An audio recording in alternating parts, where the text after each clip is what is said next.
Hello, friends. Let us discuss the second poem today. The title of the poem is Once Upon a Time, and the name of the poet is Gabriel Okara. Gabriel Okara is, he was a Nigerian poet. Nigeria, as you know, is a country in Africa. We will know more about Gabriel Okara and the theme of this poem first, and then we will go on to discuss the poem. Let us proceed.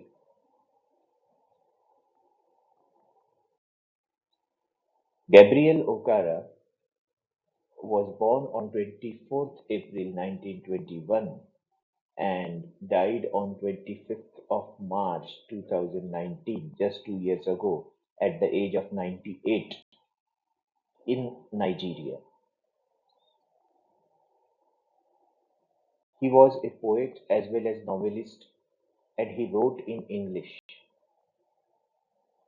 The speciality of Gabriel Okara's literature, his poems and his novels, is that he writes mainly about the local and native African culture, religion, and society, and the African values and ethos.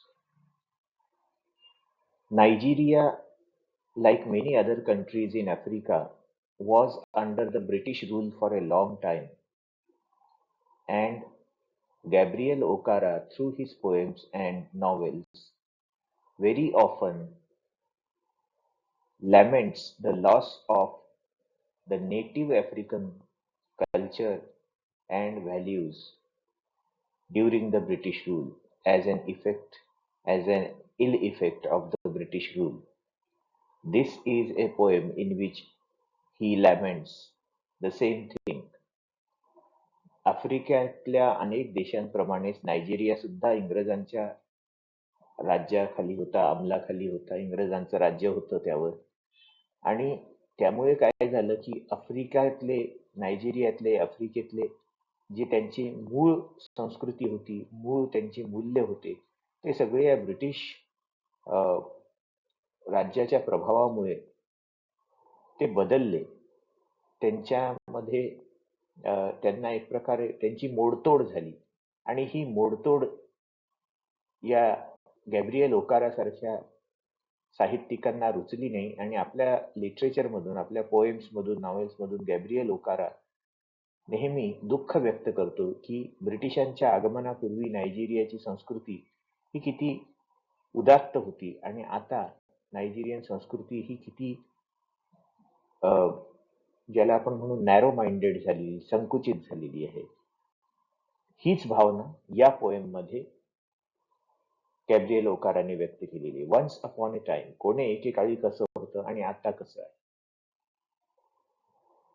He writes about native African culture, literature, religion, and society, and he spoke continuously against the ill effects, bad effects of the British rule. Now, about this poem, Once Upon a Time. This poem laments. Laments means expresses grief, दुःख व्यक्त करते. To lament म्हणजे दुःख व्यक्त करणे. This poem laments the loss of sincerity, intimacy, and honesty in the behavior of the people of his society. Gabriel Okara, through this poem, laments the loss of sincerity, intimacy, and honesty in the behavior of his people. लोकांच्या वागण्यातली जी sincerity होती, लोकांच्या वागण्यातली जी आपुलकी होती, प्रेमळपणा होता, लोक एकमेकांशी प्रामाणिकपणे वागायचे, ती प्रामाणिकता, ती आपुलकी, ती नष्ट होत चाललेली आहे लोकांच्या वागणुकीतून. याबद्दल पोएट दुःख व्यक्त करतो. दिस पोएम लॅमेंट्स. ही कविता त्याबद्दल दुःख व्यक्त करते. आणि हेच the loss of sincerity, intimacy, and honesty in the behavior of the people is one of the ill effects of the British rule, according to Gabriel Okara. The poet expresses all his disappointment to his son. He Kavita, this poem is a monologue. Monologue म्हणजे एकतर्फी संवाद, ज्याच्यामध्ये एक व्यक्ती बोलतोय, दुसरा व्यक्ती ऐकतो आहे. या पोएम मध्ये पोएट आपल्या मुलाशी बोलतो आहे. आपले सगळे विचार तो आपल्या मुलाला सांगतो आहे. He asks his son to make him what he was earlier. The poet thinks that his son is still innocent. He is not affected by these modern tendencies brought by the British rule. So he asks his son to make him what he was earlier. कवी म्हणतो आपल्या मुलाला की तू अजूनही शुद्ध आहेस, अजूनही निरागस आहेस. तुझ्यावर या कृत्रिम खोट्या युरोपियन संस्कृतीचा प्रभाव पडलेला नाही. त्यामुळे आता तूच मला शिकव की पूर्वी नायजेरियातली संस्कृती जशी होती, आपण ज्या प्रकारे आपलं वागणं बोलणं हे प्युअर होतं, प्रामाणिक होतं, तसं तू मला पुन्हा प्रामाणिकतेकडे ने, पुन्हा प्रामाणिक बनव, असं तो आपल्या मुलाला सांगतोय, त्याला रिक्वेस्ट करतो आहे. Now let us read this poem, Once Upon a Time by Gabriel Okara.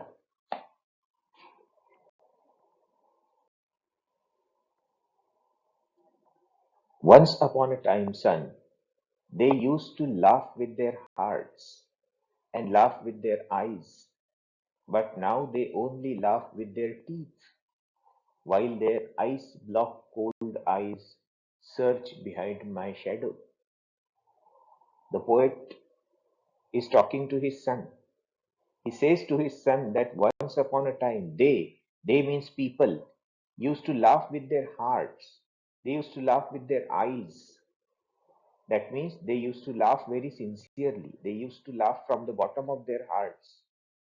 But now they laugh only with their teeth. Now they laugh artificially, while their ice block cold eyes search behind my shadow. They look behind me to avoid me. खोटं हसतात भेटलो की, नुसते दात दाखवून हसतात आणि आपल्या मागे पाहत असतात थंड डोळ्यांनी. जणू काही त्यांना असं म्हणायचंय की तुम्ही रस्त्यातून लवकर बाजूला व्हा, आम्हाला जाऊ द्या. कोणे एकेकाळी ते मनापासून हसत होते, आपल्या डोळ्यातून हसत होते, आता फक्त दात दाखवून हसतात, आपल्या मागे पाहतात, जणू काही त्यांना जाण्याची घाई आहे. थंड डोळ्यांनी. Ice block cold eyes means emotionless eyes. There was a time indeed they used to shake hands with their hearts, but that is gone, son. Now they shake hands without hearts, while their left hands search my empty pockets. The poet further says to his son that there was a time when they used to shake hands with all their hearts, but now that is no more the case. Now they shake hands without hearts. They shake one hand, they shake their right hand with me, and they search my empty pockets with their left hands. कोणे एकेकाळी ते हस्तांदोलन करायचे, handshake करायचे, लोक मनापासून करायचे. आता ते सगळं गेलं. दॅट इज गॉन सन. ते सगळं गेलंय बाळा. आता ते काय करतात, आता दे शेक हँड्स विदाउट हार्ट्स, म्हणजे मनापासून नाही, वरवर फक्त हँडशेक करतात. राईट हँडने, उजव्या हाताने हँडशेक करतात आणि डाव्या हाताने माझ्या खिशात हात घालून चाचपडतात, काही माझ्या खिशातून काढून घेता येतं का. इतके लोक आता स्वार्थी झालेले आहेत. Feel at home, come again, they say, and when I come again and feel at home, once, twice, there will be no thrice, for then I find doors shut on me. They often invite me, they often talk warmly to me and say, feel at home, come again. They say this, but they don't follow. मला म्हणतात ते वरवर, feel at home म्हणजे अरे अगदी आपलंच घर समजा. कम अगेन, पुन्हा या कधी. असं म्हणतात. But when I come again and feel at home, जेव्हा मी त्यांच्या घरी पुन्हा जातो आणि आपलंच घर समजून वागायला लागतो, तेव्हा एकदा जातो मी, दोनदा जातो, वन्स, ट्वाइस, तिसऱ्यांदा नाही जाऊ शकत. There will be no thrice. For, for here means because. इथे फॉर हा बिकॉज या अर्थाने वापरलेला आहे. For then I find doors shut on me. तिसऱ्यांदा मात्र दरवाजे बंद दिसतात मला. लोक काय करतात, तोंडावर बोलतात असं की आपलंच घर समजा, आरामात बसा, पुन्हा या. पण जर तुम्ही पुन्हा पुन्हा जायला लागले तर लोक म्हणतात हा तर खरंच पुन्हा यायला लागला, आणि मग ते दरवाजा बंद करून घेतात समोरून आणि काहीतरी कारण सांगून तुम्हाला टाळून देतात. पोएट म्हणतो माझ्यासोबतही लोक असंच करतात. त्याच्या मुलाला म्हणतोय तो.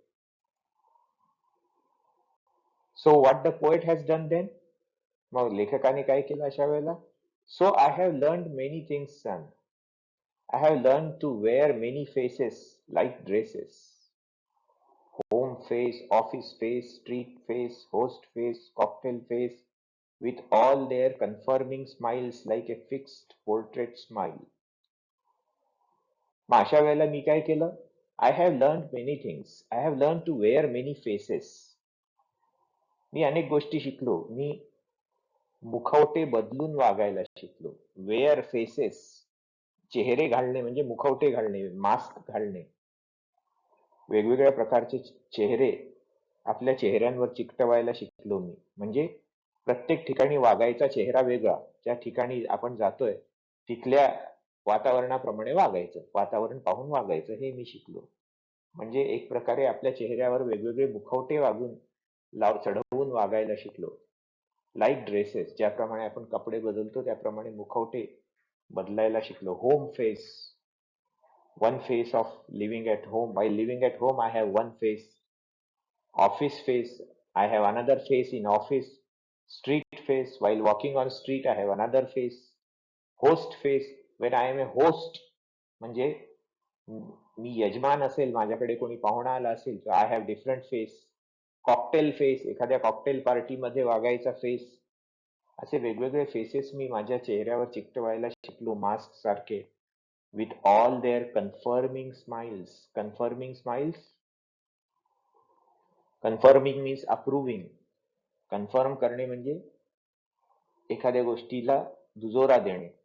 आणि प्रत्येक ठिकाणी स्माइल करत, म्हणजे त्या त्या ठिकाणच्या गोष्टींना समर्थन करणारं स्माइल करत, एखाद्या फिक्स्ड पोर्ट्रेट मधल्या, चित्रामधल्या स्माइल सारखं स्माइल करायला शिकलो. आणि कन्फर्मिंग स्माइल, कसं दुजोरा देणारं स्माइल, होला हो लावणारं स्माइल करायला शिकलो. And I have learned to laugh only with my teeth, to shake hands without my heart. I have also learned, like these people, to laugh artificially only with my teeth. Like other people, I also laugh only with my teeth. Like other people, I also shake hands without my heart. I also behave artificially, formally, औपचारिक वागायला, औपचारिक नुसतं दात दाखवून हसायला आणि वरवर हात हस्तांदोलन करायला बाकी लोकांसारखा मी पण तसंच करायला लागलोय. I have also learn to say good bye when I mean good riddance. मी सुद्धा तोंड देखलं गुड बाय म्हणायला शिकलोय जेव्हा मला म्हणायचं असतं good riddance. Riddance means escape, सुटका. मी तोंडावर म्हणतो goodbye. Goodbye means पुन्हा भेटूया, गॉड बी विथ यू. हा गुड बायचा अर्थ होतो गॉड बी विथ यू, परमेश्वर तुमच्या सोबत राहो. आणि मनातून मी म्हणतो गुड रिडन्स, म्हणजे बरी सुटका झाली, गेला. असं मी पण करायला लागलो, खोटं वागायला शिकलो. To say glad to meet you without being glad. कोणी भेटलं मला की त्याला म्हणायचं तोंडावर ग्लॅड टू मीट यू, तुम्हाला भेटून आनंद झाला. वास्तविक आनंद झालेला नसतो, पण तरी बोलायचं म्हणून बोलायला शिकलो. To say it's been nice talking to you after being bored. I have learned to say, wow, it has been nice, very nice talking to you, when I actually got bored. लोकांना त्यांच्याशी बोलल्यानंतर तुमच्याशी बोलून खूप आनंद वाटला असं बोलायला शिकलो खोटंच. वास्तविक बोर झालेलो असतो त्याच्याशी बोलून. पण त्याच्या तोंडावर म्हणायचं तुमच्याशी बोलून खूप आनंद झाला. असं खोटं, कृत्रिम, औपचारिक, पोशाखी वागायला मी लोकांसारखाच मी पण तसाच वागायला लागलो. But now in this stanza, poet says that he wants to become what he was earlier. But believe me, son, I want to be what I used to be. But believe me, son, I want to become what I was earlier. माझ्यावर विश्वास ठेवा, मला जसा मी आधी होतो तसं व्हायचंय. But believe me, son, I want to be what I used to be when I was like you. तुझ्यासारखा मी जेव्हा होतो, तेव्हा मी जसा होतो तसं मला व्हायचंय. तू लहान आहेस, निरागस आहेस. तुझ्या मनात जे आहे तसंच तू वागतोस. मनात एक आणि वागण्यात दुसरा असा नाहीयेस. तसंच मला व्हायचंय. मी एकेकाळी तसाच होतो आणि आता मला तसं पुन्हा एकदा व्हायचं आहे. वागण्या बोलण्यात प्रामाणिकता पुन्हा परत आणायची आहे. I want to unlearn all these muting things. Muting म्हणजे कॉन्स्टंटली चेंजिंग, सतत बदलणाऱ्या या गोष्टी मला अनलर्न करायच्या आहेत. अनलर्न म्हणजे विसरायचे आहे. लर्न म्हणजे शिकणे. अनलर्न म्हणजे शिकलेलं विसरणे, मुद्दाम विसरणे. मला या सगळ्या बदलणाऱ्या ever changing, muting means ever changing, सतत बदलणाऱ्या या गोष्टी मला अनलर्न करायच्या आहेत. मला जाणून बुजून विसरायचे आहेत. Most of all I want to relearn how to laugh. आणि सगळ्यात मोठी गोष्ट म्हणजे मला पुन्हा एकदा शिकायचंय की हसावं कसं, हसायचं कसं. फॉर, अगेन हिअर फॉर इथे बिकॉज या अर्थाने आलेला आहे. फॉरला बिकॉज म्हणून सुद्धा वापरतात. For my laugh in the mirror shows only my teeth like a snake's bare fangs. Because now my laughter is artificial, and when I laugh now, I laugh only with my teeth, and in the mirror my teeth look, at that time my teeth look like bare fangs of a snake.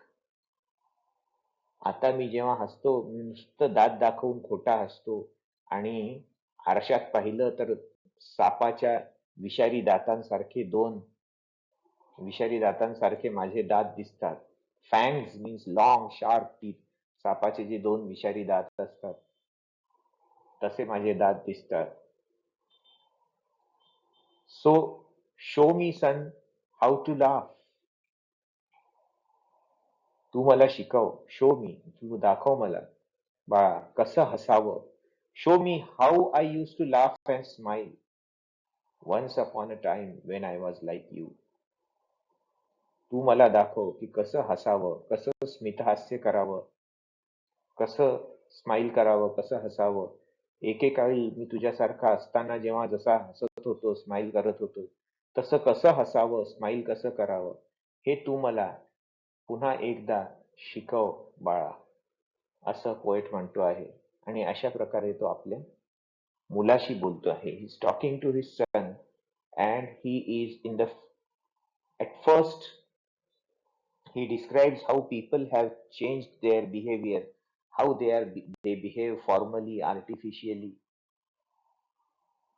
and then he tells that he has also become like the other people. He also has started to behave in a formal, artificial manner, but then he expresses the desire that he wants to become as honest and innocent as he was earlier.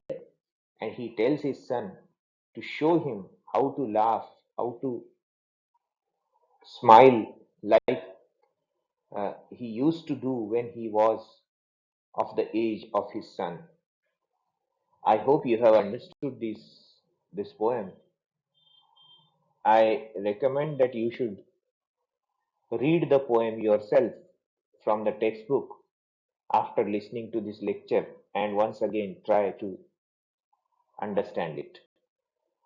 Thank you very much.